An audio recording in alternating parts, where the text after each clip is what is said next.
Vamos a lo nuestro. Ahora sí estamos ya grabando. Buenos días a todos y todas. Me da mucho gusto que estén todas, todos y todas las que están por acá. Solo les recuerdo, si alguien no pudo hacer el examen, no sé, no he visto todavía exactamente quiénes lo hicieron, quiénes no lo hicieron. Espero que hayan salido bien. El examen no estaba son temas generales, nunca vamos a ver temas muy específicos en un examen, de todas las lecturas. Y son temas que están en las lecturas, ¿no? No tampoco. Entonces, ahora vamos a hacer naturalismos, después vamos a hacer uno de positivismos, y por último vamos a hacer el taller, ¿no? El taller y ya su ensayito sobre el taller y vamos a promediar esas 4 evaluaciones, más sus asistencias y participaciones y listo, se acabó la clase. Y espero que se lleven todos estos conocimientos. Vamos la última clase lo que hicimos fue apuntar las bases de ese positivismo del siglo XX, que ya no voy a mencionar todo el contexto histórico que ya vimos, que fue lo que pasó en el siglo XIX, en el XX, todo esto, sino apuntar solamente que, bueno, evidentemente, a ver, apuntar cosas muy generales como estas. Recuerden que los normativismos en el siglo XX son herederos de los formalismos del siglo XIX. Aunque cambien cosas, son herederos. Ese es un primer punto. Un segundo punto sería que las bases en las cuales se da el proceso filosófico del normativismo del siglo XX sí tiene mucho que ver con el neopositivismo o el positivismo lógico que estuvimos viendo en la clase pasada, que es el texto que les pedí que leyeran sobre Shiro. Yo imagino que ya lo leyeron, ahora sí. Y, y el otro, lo que quiero decir es que si bien hay una tradición positivista filosófica que comenté en la clase pasada de Augusto Comte, Emile Durkheim, donde el empirismo es la esencia fundamental, el tema del método científico aplicado a las ciencias sociales, lo que tenemos que tener en cuenta es que ese positivismo continuó desarrollándose, no se quedó solamente en esta línea de, vamos a ver, desde el punto de vista eh, de defender un método sociológico, empírico por encima de todo. No, realmente su desarrollo tiene mucho que ver con estos autores que leyeron en ese texto, que es Bertrand Russell, Wittgenstein, déjame ver, que Bertrand Russell, Ludwig Wittgenstein, eh, que son como la base de todas unas líneas filosóficas que se van a desarrollar en el siglo XX, vinculadas a la lógica, en el caso de Russell, a la lógica matemática, a la lógica simbólica, porque bueno, se va a construir la lógica simbólica, y al lenguaje. Y que un papel fundamental lo tiene el famoso Círculo de Viena. El Círculo de Viena es un espacio donde estaban Rudolf Carnot, de los más famosos, ¿no? Hay varios autores que no voy a mencionar, pero que a mí me interesa sobre todo que entiendan que, que lo que hace el Círculo de Viena es mezclar todos estos puntos de la lógica, por un lado, que invocó y desarrolló Bertrand Russell, y el lenguaje de Wittgenstein. Entonces lo que hicieron fue unir esto y pensar los enunciados científicos. ¿Esto qué cosa es? Todo esto es como una filosofía de la ciencia, es cómo se construyen los enunciados científicos, eso es lo que están diciendo. Pero al final es una filosofía, no es una filosofía, es epistemología lo que se están trabajando desde estos autores. Es cómo tú construyes el conocimiento, cómo llegas a él, qué es lo que ese, qué tipo de conocimiento es científico. Y cuando vienes a ver, estás haciendo filosofía, filosofía vinculada a la construcción del conocimiento, ¿no? Hay diferentes escuelas después del Círculo de Viena, como los analistas, eh, eh, que son ingleses, o Whitehead, pero Whitehead es otra cosa, es una línea de materialismo, Porque fíjate que dice que critica el materialismo, pero es él le enfatiza mucho en el empirismo, ¿no? En el empirismo. Voy a dar los elementos. A ver, ¿alguien leyó y quiere comentar algunos elementos de la lectura o los doy yo? ¿Quién me dice? Los elementos fundamentales que son los que me interesa abordar en unos 10 minutos, porque tampoco tenemos mucho más tiempo, ¿no? ¿Alguien quiere participar? A ver, ¿sí? Sí, A yo. ver. Sí, sí, sí, había, disculpa. Alguien dijo yo. Ah, Juan Carlos, Juan Carlos, es que están levantando la mano, vale. Juan Carlos primero. Primero un compañero que levantó la mano, por favor. Ah, bueno, entonces levántame la mano porque ya van 5 compañeros. Dale, levántame la mano para tenerte en cuenta. Yo, Ali, primero, por favor. Sí, o sea, yo leí, bueno, un poco más sobre Bertrand Russell y cómo para él entender la filosofía tenía como tres hechos que eran lo más importante para él e ir avanzando en ese camino, que uno era la necesidad de dar un fundamento lógico a las matemáticas, que con esto hubo como una controversia entre los matemáticos y los lógicos, porque los matemáticos le querían dar todo un sentido matemático y que no saliera de eso, y los lógicos buscaban implementar fundamentos puramente lógicos y que ayudara a su vez a las matemáticas y poderlas entender. El segundo hecho era el desarrollo de la lógica simbólica y por último punto serían el estado de la filosofía inglesa. Sí, ajá, esas son sus bases para hacer la filosofía. Muy bien. ¿Qué más? A ver, ¿qué más? A ver, le sigo dando la palabra. Ustedes aborden lo que quieran. Gabriela, le toca ahora. Pues yo mentiría si dijera que entendía a profundidad todo lo que decía la lectura, porque la verdad me interesó muchísimo lo de Wittgenstein, no sé cómo se pronuncia, sobre el Wittgenstein. lenguaje y Como es alemán, la mm, W se pronuncia como B. Wi- Wittgenstein. Si fuera, Wittgenstein. si fuera inglés, diría Wittgenstein. Wittgenstein. El Willman, ¿no? Walt Whitman, ¿no? Por ejemplo. Whitman. Es diferente la pronunciación de la W en inglés que en alemán. Es como una B. Es, por ejemplo, Walter Benjamin. No es Walter Benjamin en alemán. Walter Benjamin. No es Walter Benjamin. ¿Sí? ¿Sí ven la diferencia? Ok, Eso no gracias. creas que yo lo aprendí porque sé mucho idioma. Esa me lo dijo una vez aquí en Dussel. Estábamos hablando y le digo, profe, a mí me interesa Walter Benjamin. Y no sé qué me dijo, no se dice Walter Benjamin, es alemán, se dice Walter Benjamin. Y yo, está bien, ok, ya lo acabo de aprender, le dije. Serio, serio, es muy. Pero es verdad, es como, no debe pronunciar los nombres como de donde son. Bueno, adelante, dale, dale.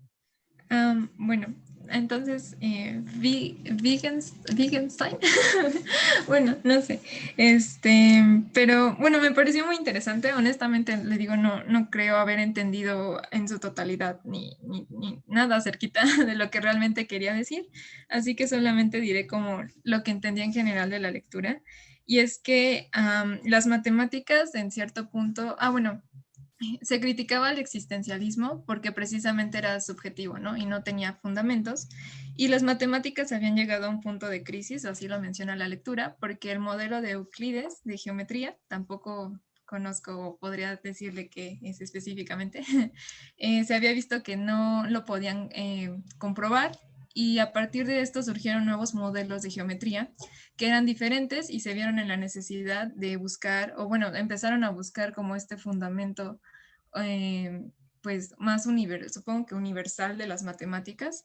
Y entonces Bertrand Russell, me parece que él era como que criticaba la metafísica precisamente porque no tenía un fundamento y encuentra, yo creo, o lo que yo entiendo, como esta solución en el lenguaje. O sea, el lenguaje se construye a través de preposiciones que pueden ser verdaderas si es que las preposiciones que las construyen son verdaderas.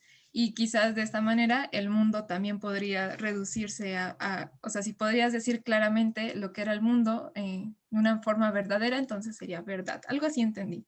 Eh, y entonces después, por ejemplo, habla sobre Wittgenstein, quien a él creo que le entendía aún menos, porque habla sobre el lenguaje y que realmente el lenguaje nunca llegas a saber lo que algo es, sino lo que es que esa es la parte que yo no entendí muy bien, porque precisamente dice que tú puedes cambiar la manera en la que piensas, ¿no?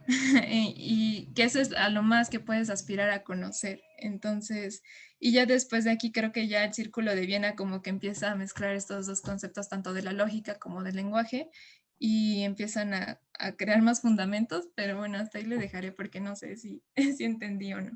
Está bien, está bien. Ahí vamos, ahí vamos. También vamos aprendiendo juntos y juntas. Vamos a ver. Cecilia. Sí, yo más respecto a Whitehead, vi lo de la crítica del materialismo y que de hecho critica a muchos filósofos de incurrir en lo abstracto y que eso es lo que en concreto él llama materialismo, ¿no? Que como que se Sí, fijan más en lo sí, sí, abstracto. a ver, Cecilia, sí te digo, porque sí vieron que el materialismo ahí es, entre Ajá, comillas, ¿no? sí, Él critica la abstracción realmente. Dale, adelante, muy bien. ¿Qué más? ajá, a eso critica más bien que sí, que argumenta que los filósofos empiezan a fijarse más en lo abstracto que en lo individual o en lo más, digamos, concreto. Eso, bueno, eso me acuerdo yo. Muy bien, Cecilia. A ver, Aislinn, estoy aquí Bueno, pasándole sí, por siguiendo aquí con lo de mi por quien tiene compañera, puesta la mano, por eso, dale, adelante. siguiendo con lo de mi compañera Cecilia, que se refería acerca de Whitehead, que dice que él critica tal cual el materialismo, que es la abstracción, y él dice que es una falacia, que son las filosofías con argumentos de falacia, y también menciona, me acuerdo mucho que dice que el creer todas estas abstracciones es el pecado del mundo occidental. Entonces lo veo como una crítica, pues sí, a la filosofía materialista, como él lo menciona. Muy bien, muy bien. Juan Carlos, ya le tocaría a Juan Carlos. Sí, bien, ahora en la parte que versa sobre acontecimientos, los objetos eternos y la creatividad, yo hice ciertas anotaciones, empezando por una que me parece muy importante, en la cual dice que el mundo no puede estar hecho de pura fluidez, sino que es algo que debe fijar el fluir del mundo, porque si no, no existiría. Está un poco enredado, pero más o menos así lo entendí. Justamente también dice que la fijación de los propios acontecimientos procede de los objetos.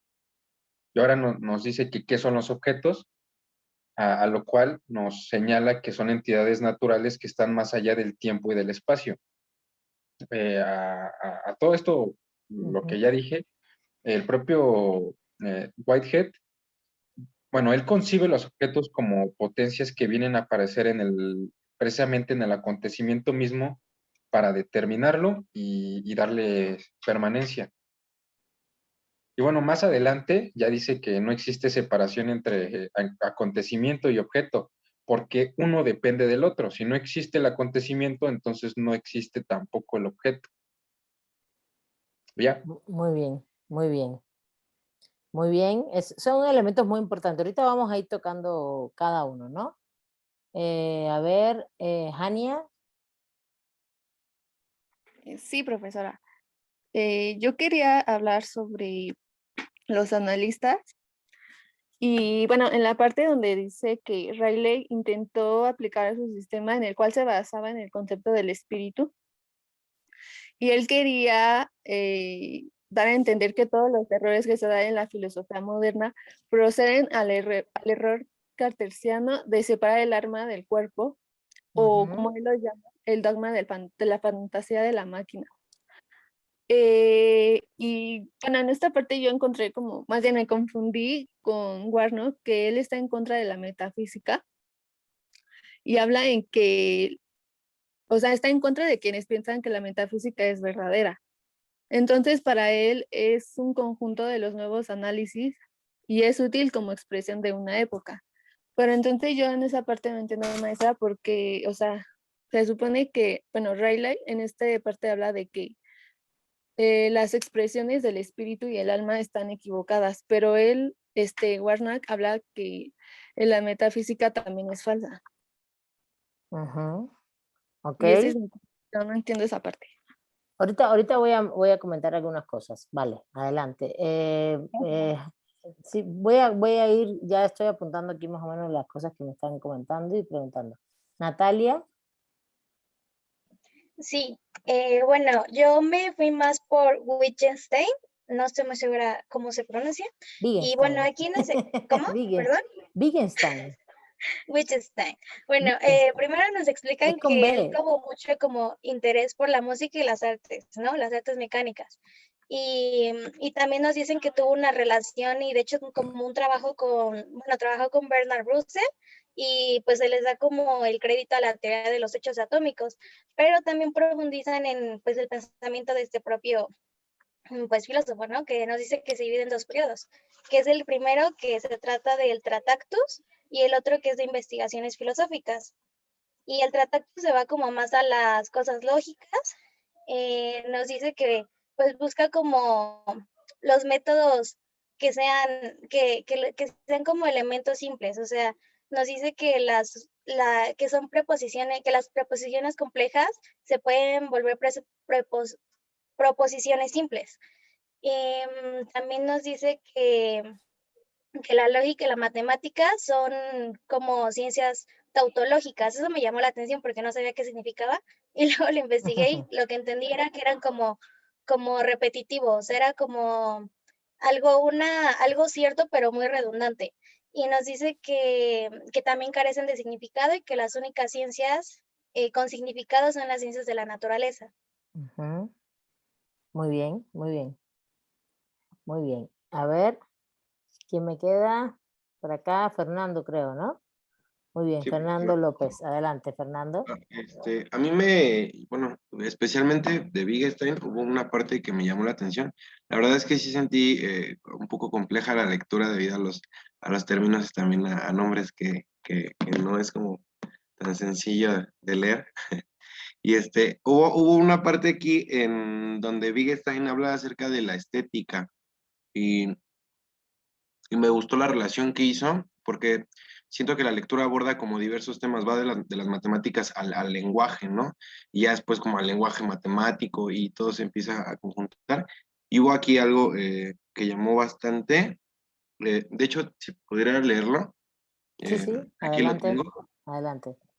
Eh, hay una parte aquí que dice, todo pensar debe atenerse a las consecuencias de una búsqueda viva, que es viva precisamente porque no sigue ningún modelo a priorístico de conocimiento o de comunicación o de lenguaje. Así, Wittgenstein nos dice que va a hablar de estética. Dice, casi me gustaría hablar de lo que podría entenderse por estética. ¿Es la estética una rama de la psicología? No. No parece haber conexión alguna entre lo que los psicólogos hacen y ningún juicio acerca de la obra de arte.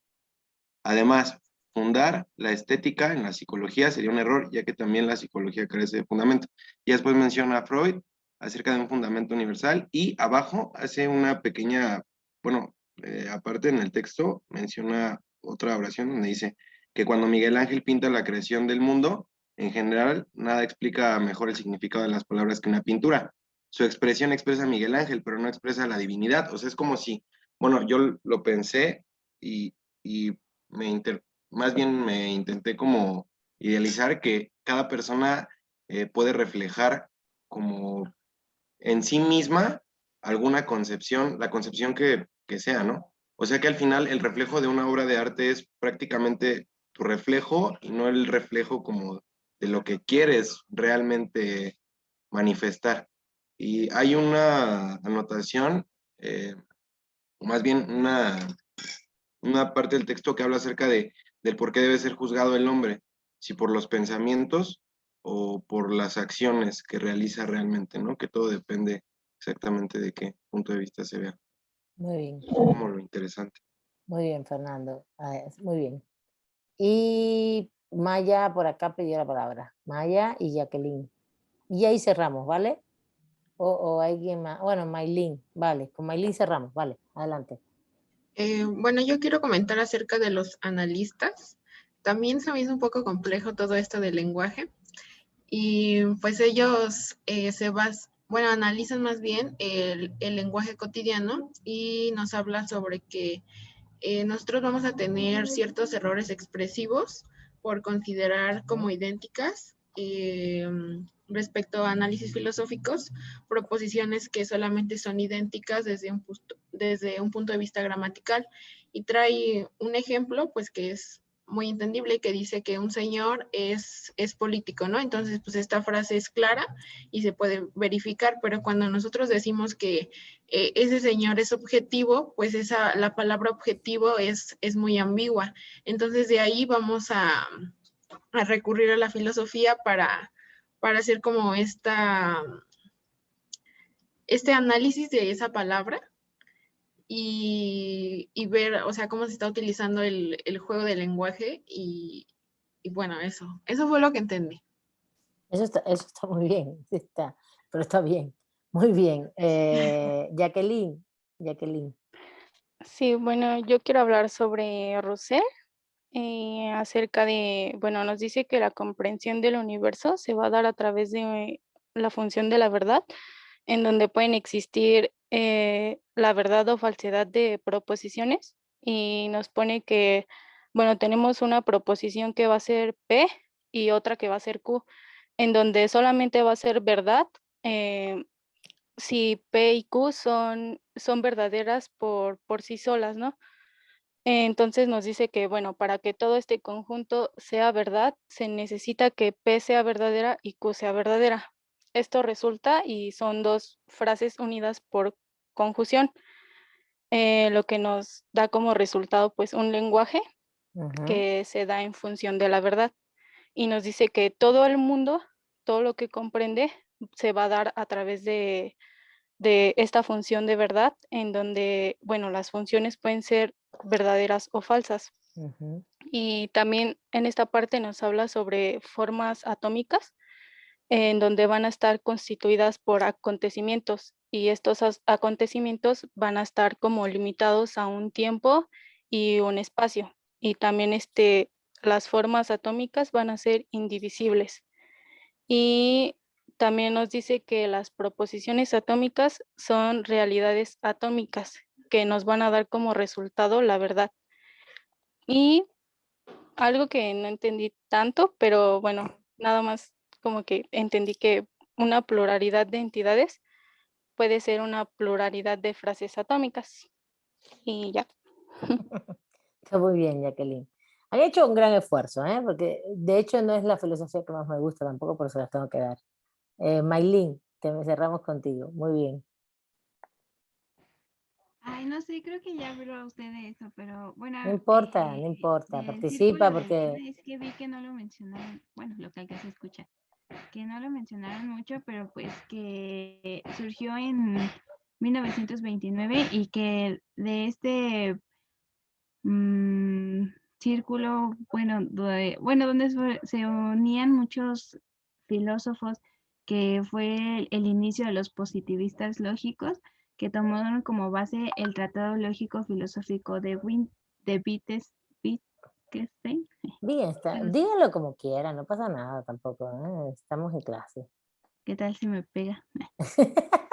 Yo no, claro que no, a mí qué. Bueno, de él No y que... no le pego yo ni a mi perrita le pegaba, ya falleció, ni a mi perrita le pegaba yo, ¿qué voy a pegarte, muchacha? Ah, bueno, gracias. Y que estas investigaciones filosóficas de este filósofo, que se me hizo muy interesante la metáfora que, pues, bueno, que está en la lectura, que habla sobre sobre la mosca sorprendida, que cómo salirse de la botella en la cual se ha metido, y que habla de que se trata de convertir el sinsentido escondido en un sinsentido abierto. O sea, eso no lo comprendí muy bien, o sea... Habla de que están usando un juego de lenguaje, ¿no? De donde lo fundamental es aclarar el sentido o el sinsentido de estos juegos. O sea que más bien, no sé, dependiendo de cómo hables, es lo que vas a conseguir o algo así, entendí. Y que de se va a conseguir, bueno, de esto va a tener como fundamento pues este círculo de Viena. Y que lo novedoso de esto va a ser que a comparación de los filósofos anteriores, estos van a tener un rechazo sistematizado de la metafísica, y principalmente su interés va a ser hacia las ciencias naturales, como la matemática, que de hecho es una de las ciencias con las que empieza Russell, algo así. Ujú. Y y bueno, que de ahí el principio de toda filosofía de la ciencia pues va a estar aquí. Y que va a ser el de la verificación. Ujú. Y es de ahí de donde surge que si una proposición es verificable, es una proposición verdadera. Entonces, como todas las proposiciones verdaderas van a estar en las ciencias naturales, pues solamente aquellas van a ser verdaderas porque van a ser verificables a través de la observación. Y ya. Muy bien. A ver, mire, a ver, quiero que entiendan una cosa. Primero, ¿cuáles? Me da gusto que participen, que estén intentando comprender, etcétera. Entendamos cuál es la base del conocimiento, de la construcción del conocimiento en esta época. ¿Cuál es? A ver, ¿quién me dice cómo se construye el conocimiento o cuál es la base de la construcción del conocimiento en esta época? ¿Cómo creen todos que se construye el conocimiento? Estamos hablando de autores que son de finales del siglo XIX, principios del XX. Si ven ahí las biografías, las biografías son de Bertrand Russell, nació en el 72. Evidentemente ya Russell a principios del siglo XX ya está generando filosofía. De hecho es como la base de todo ese neopositivismo. El propio Wittgenstein es un poquito después. Bueno, nació en el 89, lo que pasa es que duró menos tiempo. Son casi contemporáneos, ¿no? 89 al 72 son contemporáneos. Lo que pasa es que Bertrand Russell duró casi 100 años, el compa. Y el Círculo de Viena tiene ya autores que también son más o menos todos son contemporáneos, nacen como a finales del 19 y todo su pensamiento lo desarrollan durante la primera mitad del siglo XX, ¿no? Aunque Bertrand Russell duró hasta el año 70, la segunda mitad. Y esto es muy interesante, todos los analistas también. Este es un primer punto que yo yo les he hecho este análisis siempre en todas las clases, y es una forma de hacer pensamiento crítico para que entiendan, ¿no? ¿Cuál es el contexto histórico de estos autores? A partir de ahí, ¿por qué estos autores dicen lo que dicen, ¿no? Pensar un poco esto, cómo construyen sus formas.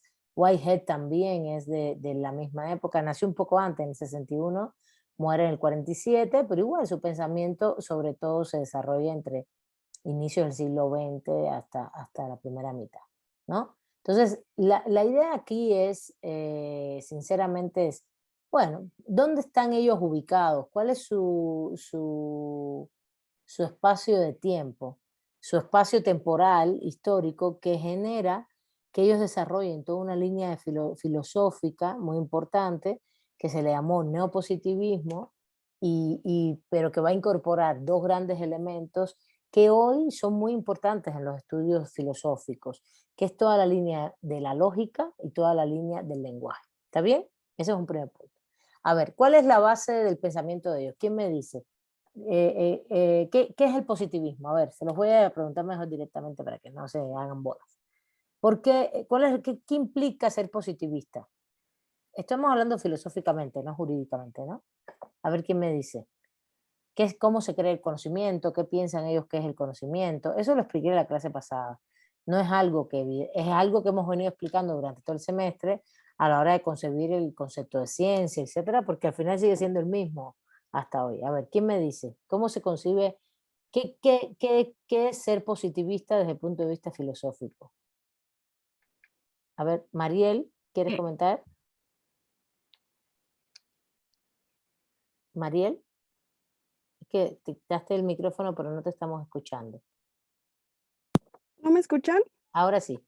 Ah, perdón, que si podría hacer lo del método científico. Exactamente, muy Ya bien. que varios de ellos pues mencionan, bueno, en el texto mencionan que no están de acuerdo con la metafísica porque esta no se puede comprobar.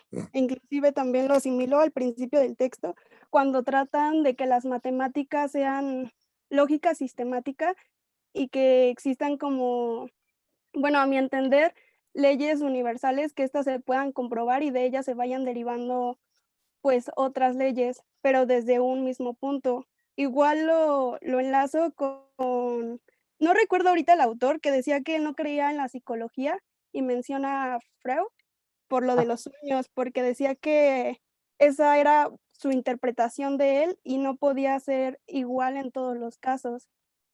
porque no puedes hacer una generalización de los sueños para todo el mundo, ¿no? Pues porque tú sueñas de una manera y yo sueño de otra, etcétera, ¿no? Sí, ¿No? sí, sí, y de hecho yo así lo enlazo porque pues a final de cuentas esas son ciencias sociales que van variando, lo habíamos visto en las clases pasadas, de acuerdo al campo del contexto histórico, tiempo, espacio, igual en la lectura al final menciona un poco de esto. Muy bien, Mariel, muy bien, muy bien. No sé si alguien más quería comentar algo, porque sí, me hablan del método científico, ya Mariel pone en la mesa el tema de la comprobación empírica, el tema de las leyes. eh, ¿Quieres hablar, Frida, o lo quieres poner, o quieres que lea lo que pusiste? Dice Frida, el positivismo es empirista por excelencia. Ok, yo lo leo. Es racionalista empirista que busca explicación causal de los fenómenos para llegar a esas leyes. Muy bien, Frida, justamente, muy bien. A ver, ser positivista es justamente, es como el gran, fíjense, la modernidad, ¿se acuerdan que empieza con la conquista de América, todo esto? Pero justamente, y toda la revolución científica es racional empírica, y pone el método científico en el centro, y al ser humano tratando de transformar la naturaleza, de saber cómo funciona para transformarla. Fíjense, esto es muy importante, porque el ser humano quiere saber cómo funciona la naturaleza, pero no lo quiere saber solamente para no morir, sino para usarla.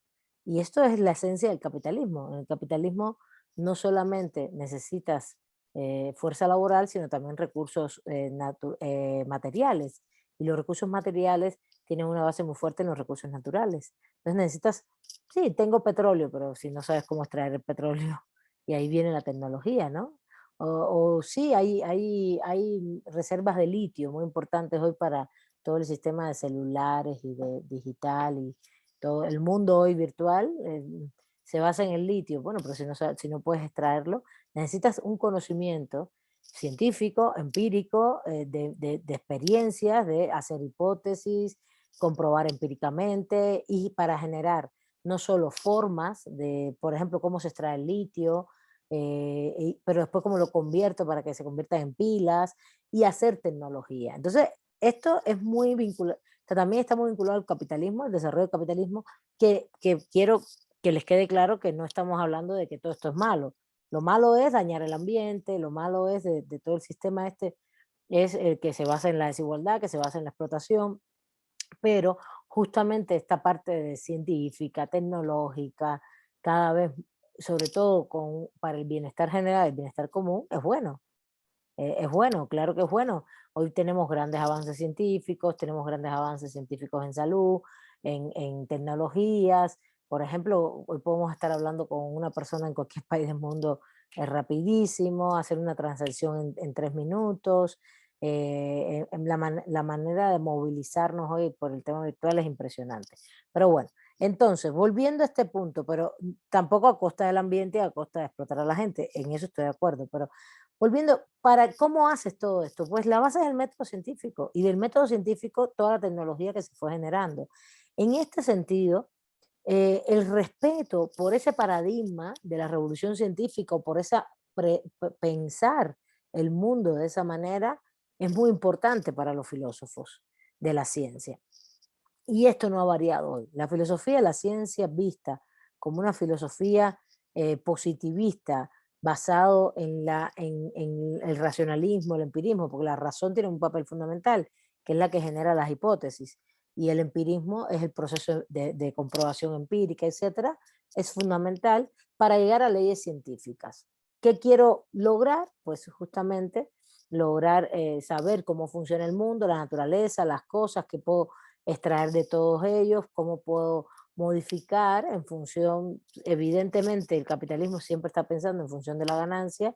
Nosotros vamos a decir, vamos a pensar en función de los seres humanos, de la convivencia armónica, la paz de los seres humanos, cosa que sabemos que no está ocurriendo en el mundo actual, ni que ha ocurrido nunca dentro del sistema capitalista. El capitalismo también necesita violencia para funcionar. Entonces todo eso se mezcla, pero vamos a irnos por el otro lado, por este lado, vamos a decir que nos interesa o en la cual tenemos como un acuerdo que es para el bienestar común, y el método científico nos da la vía, ser positivista, toda la noción de positivismo filosófico nos da la vía, o toda la cuestión de la revolución científica nos da la vía para llegar a esto. Ahora, ¿qué es lo que pasa con el positivismo filosófico?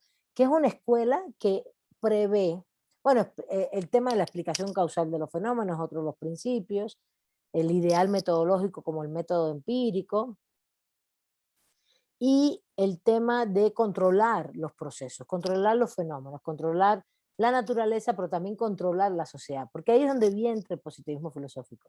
Dice, si esto funciona tan bien y nos ha funcionado tan bien y hemos hecho tantas cosas, luego entonces podemos aplicarlo a la sociedad. Y ahí es donde empieza todo a tener un posicionamiento un poquito más complejo, más complejo. ¿Por qué? Porque realmente lo social no tienes nunca leyes estáticas, ni leyes científicas estáticas, ¿no? Esa es una primera gran crítica al positivismo filosófico. Pero eso no quita que no puedas usar estas metodologías y estas formas de comprobar en la sociedad para conocer acerca de qué está ocurriendo en lo social. Lo que sí estamos en contra es decir que vas a generar unas leyes sociales perfectas, exactas con respecto a lo social. ¿Sí van conmigo en esto? ¿Sí? ¿Están acá? Chicas, chicos. Sí. Sí. Vale. Entonces, para mí, por ejemplo, esto mismo, Freud, ¿no? Pues al final son ciencias sociales donde la escuela psicoanalítica establece y comenta una serie de principios y una serie de afirmaciones, las cuales tú puedes afirmar que son hasta cierto punto válidas o no, ¿no? Pero no va a funcionar igual para todo el mundo, eso está clarísimo, más la psicología tiene, por eso la psicología tiene como muchas escuelas y los filósofos, y cuando tú vas a un psicólogo te dicen, tú le preguntas de qué escuela eres, ¿no? O qué escuela aplicas, ¿no?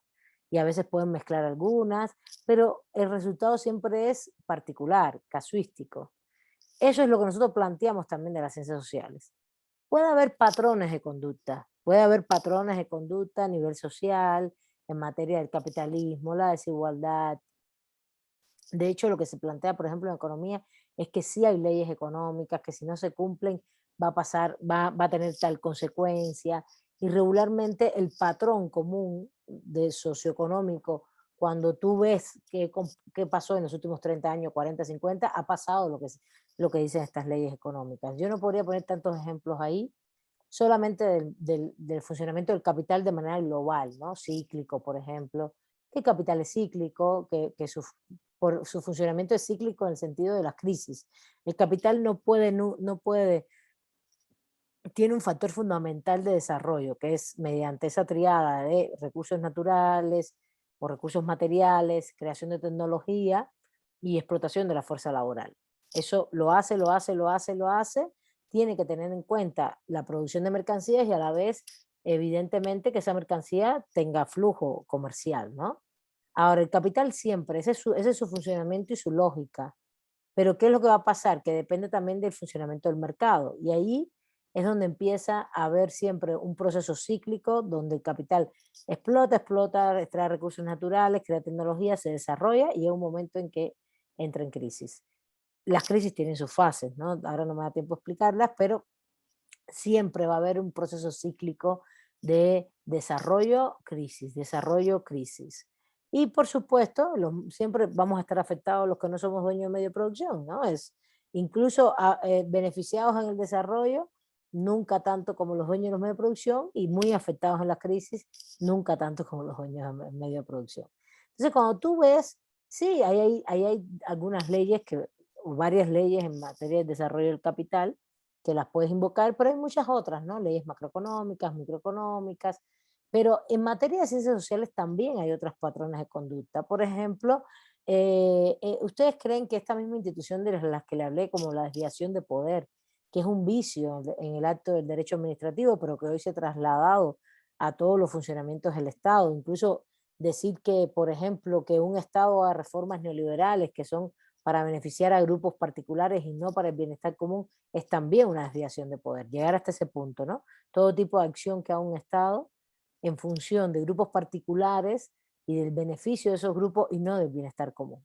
Entonces, ¿ustedes creen que eso salió de la nada? No, sale del aprendizaje de patrones de conductas sociales, donde se ve que justamente los estados pueden, esta actuación es dentro de la ley siempre, no te sales de la ley nunca, no más que usas la ley para justamente tener fines particulares y no fines de bienestar común. ¿Sí se entiende? ¿Sí? Compañeros, en los casos que les puse ahorita en el INE, los dos grandes casos que hubo ahora previo a las elecciones son casos donde están dentro del marco de la ley, pero cuando los comparas de cómo el INE ha funcionado históricamente sobre esos temas, es contrario a lo que acaban de dictaminar. Entonces tú dices, bueno, y en este enfrentamiento político que se traen, pues lo que a mí, la verdad, lo que me da a entender es que realmente hay un posicionamiento político de los actores estatales del INE, no es un posicionamiento jurídico. Claro, están usando el derecho dentro del marco legal y asumiendo su posición política para beneficiar a un grupo respecto a otro. Y ahí no es bienestar común, ¿no? No es que está siendo imparcial en la legalidad. Entonces, esto ocurre en muchos lugares. Desde la cosa neoliberal para que la gente se beneficie, no sé, cambiar el artículo 27 constitucional para poder abrir la inversión extranjera, para que las grandes empresas se puedan apropiar, se les pueda concesionar las tierras, las aguas, los recursos naturales, pues el objetivo te dirá Salinas de Gortari quiere para el desarrollo de México, pero ¿cuál es el resultado? Y ahí es donde se mide la desviación de poder. ¿Cuál fue el resultado? El resultado es que el neoliberalismo no trajo desarrollo para México, trajo mayor pobreza y mayor desigualdad. Sí, trajo multimillonarios, grandes desarrollos para los multimillonarios, eso sí, mucha más desigualdad. Cuando digo desigualdad es abismalidad, ¿no? Gente que se hace muy rica y gente que se hace muy pobre. Y antes había la brecha era mucho más cercana, menos extendida. Y evidentemente mayor satisfacción de necesidades antes. Gente que era obrera, que trabajaba, no es que no estuviera explotada, el capital nunca dejó de ser capital y explotar, pero podía tener una casa, podía vivir con cierta dignidad.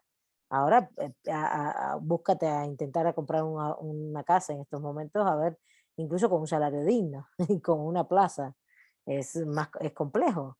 Entonces, se los digo porque también hay que hacer los análisis así. Entonces, volviendo al tema, ¿ustedes creen que esa institución nace porque Maurice Hariu se levantó un día y es un superdotado? No, porque está viendo patrones de conducta de cómo funciona el Estado. Y entonces, hoy por hoy, el mismo concepto sigue evolucionando porque estamos viendo patrones de conducta de cómo funcionan los Estados. ¿Se entiende? Estoy hablando de un concepto, ¿no? ¿Se entiende? Pero que está basado en un fenómeno de realidad. Ahora, tú no puedes aplicar la desviación de poder igual a todo el mundo, ni puedes generar una ley de que esto única y exclusivamente funciona de esta manera. No, hay un concepto que tú puedes pensar cómo puede ser aplicado en situaciones parecidas e incluso hacer anotaciones específicas. Y regularmente lo que va a pasar, estoy poniendo este ejemplo en materia jurídica, lo que va a pasar es que en el ámbito del derecho, como en todas las ciencias sociales, los fenómenos van a ser más bien casuísticos, ¿no? Particulares, como en toda la sociedad. ¿Está bien? Hasta ahí me siguen, ¿vale? ¿Sí? Sí. ¿Alguna duda? Sí. Si tienen alguna duda, a ver, Carlos, adelante. Yo tengo una duda, es que, bueno, esta vez sí se me hizo muy compleja la lectura, pero bueno, voy a hacer como una especie de oración y ya, o sea, intentando sintetizar lo que he entendido. Digamos que el positivismo lo que hace es observar fenómenos particulares, o sea, porque habla de la inducción, según lo leí en la lectura, y a través de eso crea reglas generales que quiere aplicar, digamos que de manera general, ¿no? Desde una estructura lógica y pues no se busca como enriquecer éticamente o metafísicamente esas reglas, sino solamente como un sistema, ¿no? Así es como lo entendí. Sí, pero éticamente no. Quita la ética acá, que ya ellos no están usando el tema del valor. ¿Sí? ¿Sí? Sí. Vamos a quitar la ética y sí enriquecen conceptos generales, leyes generales. El problema es de ese... a ver, eso no está mal. El problema es cuando tú quieres hacer una ley, ¿qué cosa es una ley? Es un dogma, es un axioma, es algo que no se mueve. Y en este sentido, si tú te llegas a ese punto, en ese momento puedes tener dificultades a la hora de pensar situaciones que se van... Primero que la historia de las sociedades es que las sociedades cambian mucho. No es que las sociedades de 2021 sean muy diferentes a la sociedad de hace un mes, del 2020, de hace unos meses.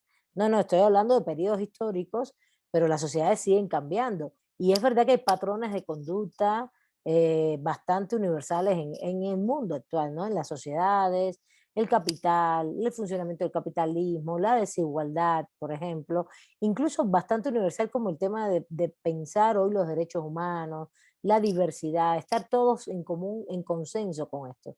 Pero a la hora de analizar la realidad, recuerden que esto no es un tema solo de conceptos, vamos a la realidad tú no la puedes generalizar para todos y todas, ¿sí me entienden? La realidad siempre tiene particularidades. Y esas particularidades puede haber cambios, algún que otro cambio, puede darse el fenómeno de una manera y no de otra. Ahorita les hablé de desviación de poder, les podría hablar de lawfare, son fenómenos jurídicos políticos, pero una cosa es como pasó, el lawfare es lo que hicieron con Lula en Brasil, ¿no? Le armaron un caso, lo acusaron de corrupción, es falso todo el caso, lo hicieron ¿para qué? Para que no fuera a las elecciones y que saliera Bolsonaro. Y ahora mismo han tenido que echar todo para atrás. Entonces, una cosa es ese caso de Lula, otra cosa es Dilma Rousseff, que lo hicieron mediante el impeachment, otra cosa es lo que quisieron hacer en Argentina con Cristina Fernández de Kirchner, que es un proceso donde la están acusando por tomar una decisión sobre la deuda del Estado siendo presidenta, diciendo que está afectando. Están armando todo un conglomerado, pero usan mucho a los medios de comunicación. Eso, ese es como el comportamiento de patrón de conducta, ¿no? En todos los lugares están usando los medios de comunicación, denostan mucho los proyectos políticos de estos liderazgos políticos. Lo mismo hicieron en Ecuador. De hecho, el vicepresidente de Rafael Correa está preso. También, porque al final, si tú eres funcionario estatal, tú puedes interpretar en el derecho lo que te dé la gana y hacer todo un juicio y armar una historia. Como han hecho, no es cualquier cosa, no es lo que te dé la gana, pero sí están armando estos procesos. ¿Qué más? ¿Qué otro caso tenemos? Esos son los casos más evidentes. El otro caso es de Bolivia. Bolivia llevaron a la OEA y ahí estaba Almagro, de manera, además un personaje nefasto, la verdad, avalando que sí, aquí hubo un fraude. Perdón, cuando están todos los informes diciendo que no lo hay. Entonces son diferentes fenómenos que te dan un comportamiento geopolítico de la región acerca de qué quieren y cuál es. El proceso es un proceso de lucha de clases y una disputa de élites económicas y políticas con respecto a otro tipo de grupos, sobre todo que toman políticas antineoliberales.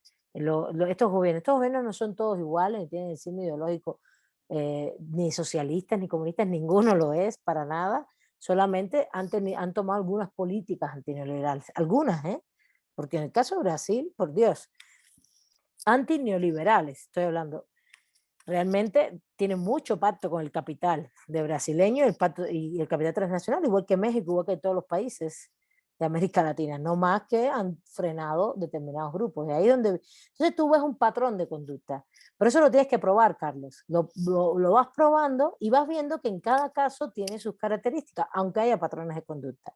¿Qué te dice el positivismo?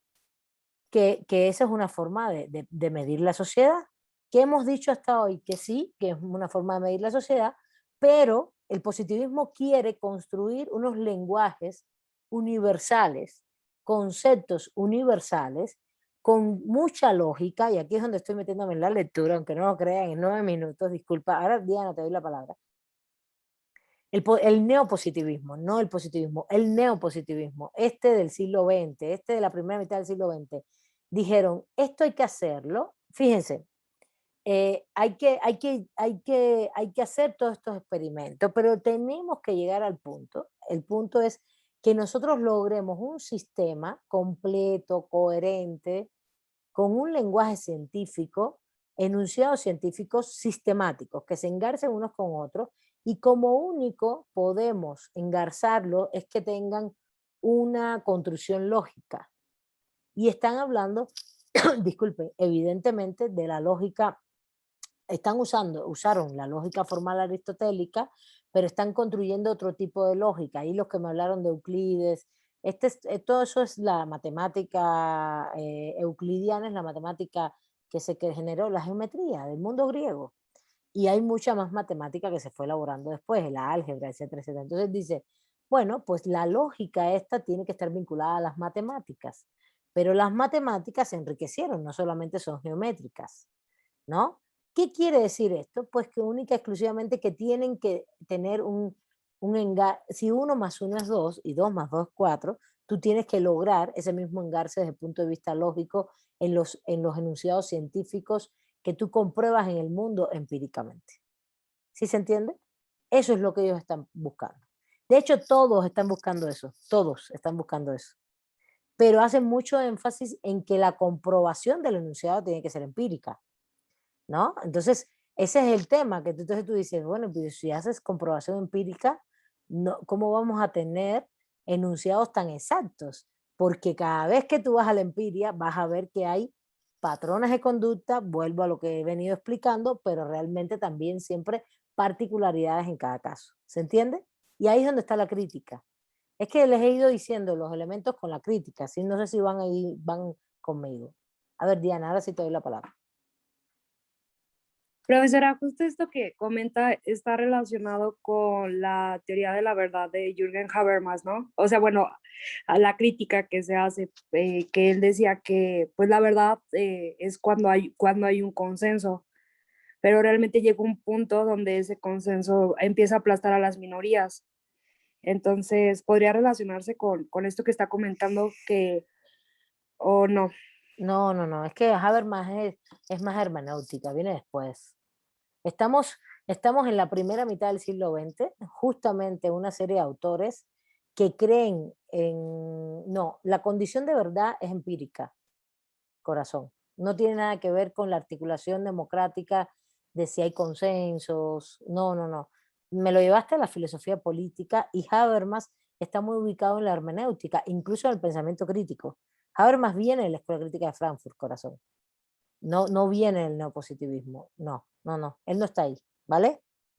Cuando yo les hable de la Escuela Crítica de Frankfurt, que por cierto estaría, no, con la lectura mía y la de Vollmer ya sacamos todo ahí, más o menos, bastante, sí, ya con eso lo tenemos, ahí está Habermas, de hecho yo cito en mi texto a Habermas lo que él plantea, no, sácame a Habermas de acá.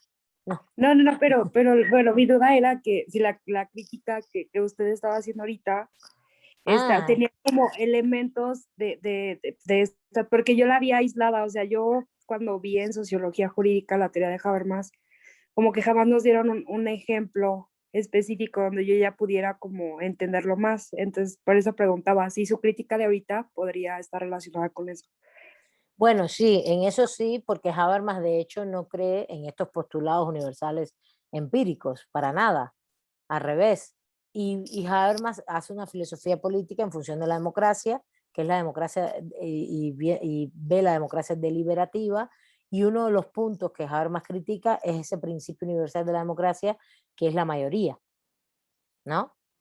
Hay una mayoría que tú votas, y cuando la mayoría vota, pues con su decisión aplasta a la minoría, y entonces uno de los cuestionamientos que, no solo Habermas, hay una chica, que ahora no recuerdo su nombre, una vez me lo comentaron, yo no he leído nada de ella, pero me gustaría mucho ahondar, que trabaja mucho el disenso, ¿no? En materia de filosofía política. Es cómo dialogar consensos y disensos, porque el tema de la convivencia humana es dialogar el consenso con el disenso, no es imponer una cosa con otra. Claro, hay un momento en que hay rupturas de los grupos, rupturas políticas muy fuertes, una disputa de lucha de clases, que hay que saberlo así. Hoy en América Latina, hoy lo que está sucediendo en el mundo, a partir de la crisis de la pandemia, vean lo que está pasando en Israel, vean lo que está pasando en Colombia, vean lo que ha pasado en Chile el domingo, votando incluso la gente por todo el sector independiente, ni por la izquierda tradicional ni por la derecha. Al final el sector independiente están los socialistas y los comunistas, así que muy contentos de todo eso.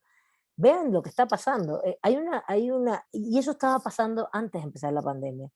Se bajó todo porque se tuvo que bajar por la pandemia, pero las cosas están hay una crisis, hay un proceso de ruptura, una disputa muy fuerte, hegemónica en el mundo global capitalista, y tiene que ver con la decadencia de Estados Unidos.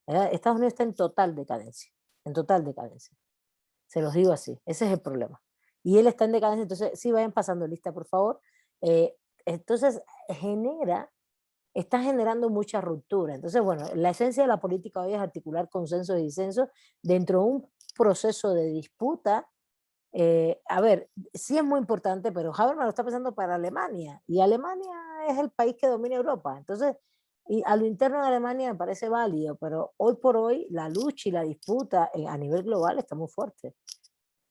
Podemos articular consensos y disensos entre el Estado de Israel y el pueblo palestino. Está muy fuerte, ojalá, por eso está muy fuerte.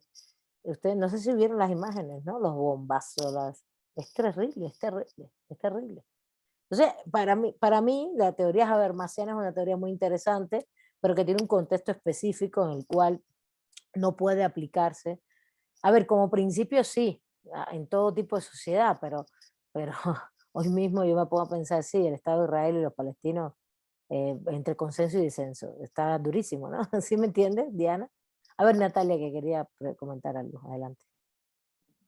Entonces lo que puedo entender de lo que intenta como, bueno, o sea, la filosofía de este siglo, que es el siglo XX, como característica se podría decir que es el empirismo, que es con experiencia, el positivismo, que entra con lo de que todo se debe de como, no sé si se podría decir trabajar o comprobar con un método que sea igual para todos. Y ese es el también positivismo del siglo XIX. El neopositivismo hace esto, pero le interesa que tú en ese proceso de verificación empírica y en sus resultados generes unos enunciados científicos que tengan lógica. Y la entonces lógica... no entraría el lenguaje, ¿no? Exacto, exacto. Muy bien. Ok.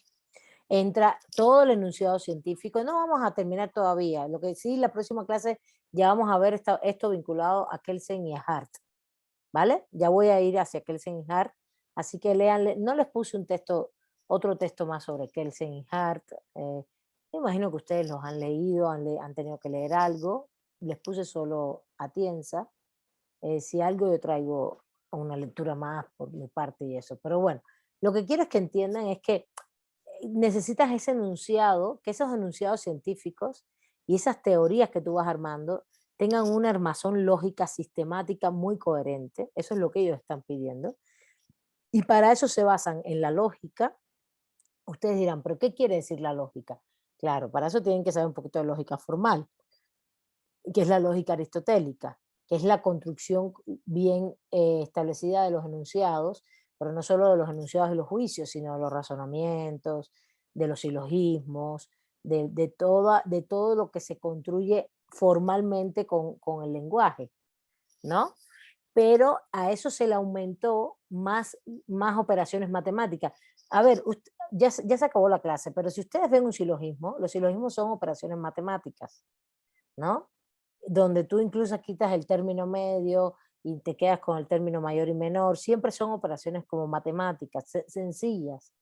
Pero ¿qué pasó después? Que bueno, estás usando el álgebra, una serie de elementos lógicos matemáticos, o más bien una serie de operaciones matemáticas vinculadas a la lógica, y generas nuevas formas de ver la lógica. ¿Cuál es? La lógica simbólica, ¿no? Por ejemplo, que es muy importante, es muy importante. Lo que pasa es que, ¿saben por qué les cuesta trabajo?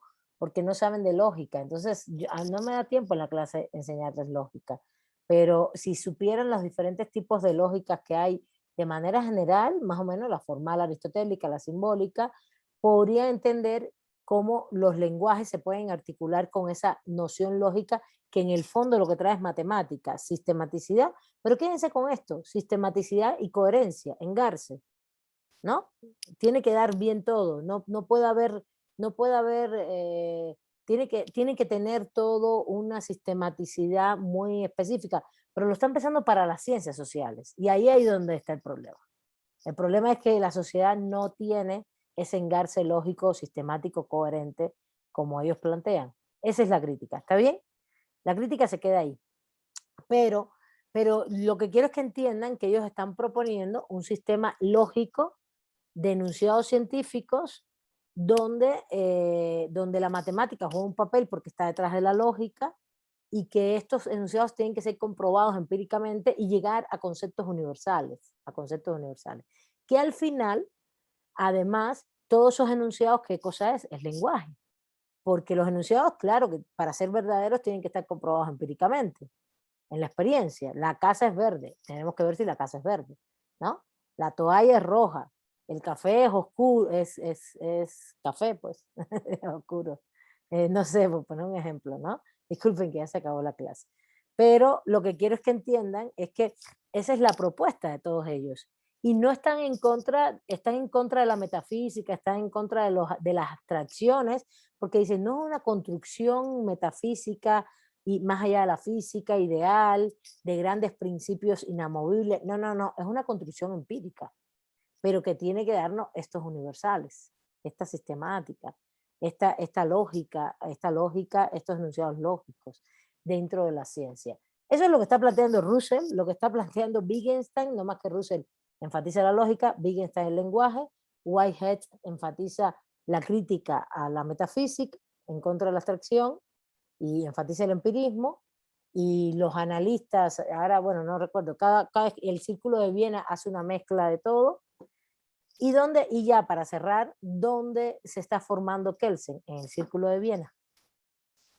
Kelsen se está formando ahí.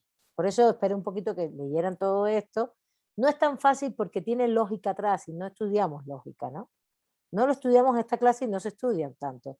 Pero entiendan la articulación, esa desactitud que implica la matemática, la lógica, el enunciado formal, lingüístico, y que esto es lo que se va a construir filosóficamente como conocimiento. ¿Está bien? ¿Sí? ¿Sí? Sí, maestra, gracias. Bueno, entonces la próxima clase, pero esto es primera mitad, la otra chica que habló ahorita, esto es primera mitad del siglo XX, no todo el siglo XX, primera mitad del siglo XX. Y justamente en esa primera mitad también van a surgir los críticos, pero no vamos a hablar de los críticos ahora, vamos a hablar de cómo esto influenció en Kelsen y en Hart, la próxima clase. Y les voy a pedir que ya también vayan leyendo realismo jurídico, por lo menos la primera parte, de cómo los realistas jurídicos son unos críticos de Kelsen, de todas estas teorías positivistas lógicas, ¿no? Pero ya vinculados al derecho. ¿Está bien? Bueno, ya los dejo que ya son las 4 minutos, nos pasamos. Hasta luego, Un abrazo, cuídense mucho, nos vemos el jueves.